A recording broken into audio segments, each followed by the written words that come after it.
मुझे बताया है खेसारी लाल यादव, जहाँ तुम होते ना वहीं तुमको मारती मैं, और इतना मारती ना कि तुम्हारी औकात तुमको मैं वहाँ बताती। लाइव इसीलिए आई हूँ। लो यार, एक फिर से नया विवाद चालू। दोस्तों आप लोग को बता दें कि हमारे भोजपुरी की हीरोइन है, जानी मानी हीरोइन है, और ये खेसारी लाल यादव के बारे में उल्टा शब्द बोल रही है। जानते हैं क्यों? पब्लिसिटी के लिए। सब लोग आ रहे हैं पब्लिसिटी के लिए, खेसारी लाल यादव को गाली दे रहे हैं, खेसारी लाल यादव को भाड़ा बुरा कर रहे हैं और फॉलोअर्स पा रहे हैं, नाम पा रहे हैं, भोजपुरी में विवाद करके जा रहे हैं। दोस्तों आप लोग को बता दें कि हाल ही में नेहा सिंह राठौर आई थी, जो खेसारी लाल यादव को बोल रही थी कि चौराहे पर 4 जूता मारना चाहिए, उससे उसका नाम फेम बन गया है। अब ये भी जानते हैं ना कि हम खेसारी लाल यादव को गाली देगा ना तो हम आगे आ जाएंगे। ये बोल रही है कि खेसारी तुम मुझे धमकी दे रहे हो कॉल पे और बोल रहे हो कि पब्लिसिटी पाना है तो मेहनत करो, और ये क्या बोल रही है कि ये धमकी हुआ? कोई बोल दिया कि तुमको पब्लिसिटी पाना है तो मेहनत करो, तो ये गलत बोल रहा है। कोई मेहनत करोगे तभी ना पब्लिसिटी पाओगे। अब तुम समझ रहे हो इसको गलत समझ के खेसारी लाल यादव को इतना गंदा गाली दे रही हो, और सब पब्लिसिटी के लिए कि मेरा नाम हो, भोजपुरी में मेरे बारे में चर्चे हो, मेरे बारे में न्यूज बने कि हम खेसारी लाल यादव को गाली दिए हैं। अगर उस लायक है तभी गाली दे रही हो, अगर वो नहीं होते कुछ ना तो तुम भी उनको गाली नहीं देती।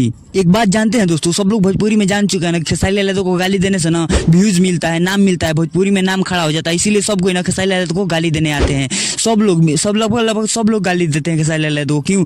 मेरे भी कुछ फॉलोअर्स बढ़ जाए, मेरा भी कुछ नाम फेम हो जाए, इसके लिए खेसारी लाल यादव को गाली देते हैं कुछ लोग। और ये चाहते हैं ना खेसारी लाल यादव को गाली दे रहे हैं ना तो मेरे बारे में न्यूज फैलेगा, मेरे बारे में चर्चे होगी, हमको खेसारी लाल यादव जानने लगेंगे। और ये भोजपुरी की हीरोइन है, जो एक अच्छी हीरोइन है, इनको अच्छे लोग नजर से देखते हैं, और ये आकर खेसारी लाल यादव को गाली दे रहे हैं। क्यों? क्योंकि इसका डाउन हो चुका है, पब्लिक सफा डाउन हो चुका है, इसका कोई फैन नहीं बचा है, इसको कोई जानता तक नहीं आज के डेट में। पहले हीरोइन थी, पहले सब लोग जानते थे, लेकिन अब कोई नहीं पहचानता है। इसीलिए नाम फेम बनाने के लिए खेसारी लाल यादव को गाली दे रही है। सारा अपडेट हम आप लोग को देते रहेंगे। हमारे चैनल पर नहीं तो चैनल को सब्सक्राइब कर लीजिएगा, जो अपडेट निकल के आएगा हम आप लोग को बताते रहेंगे। मिलते हैं दोस्तों किसी नए वीडियो में किसी नए टॉपिक के साथ, तब तक के लिए बाय।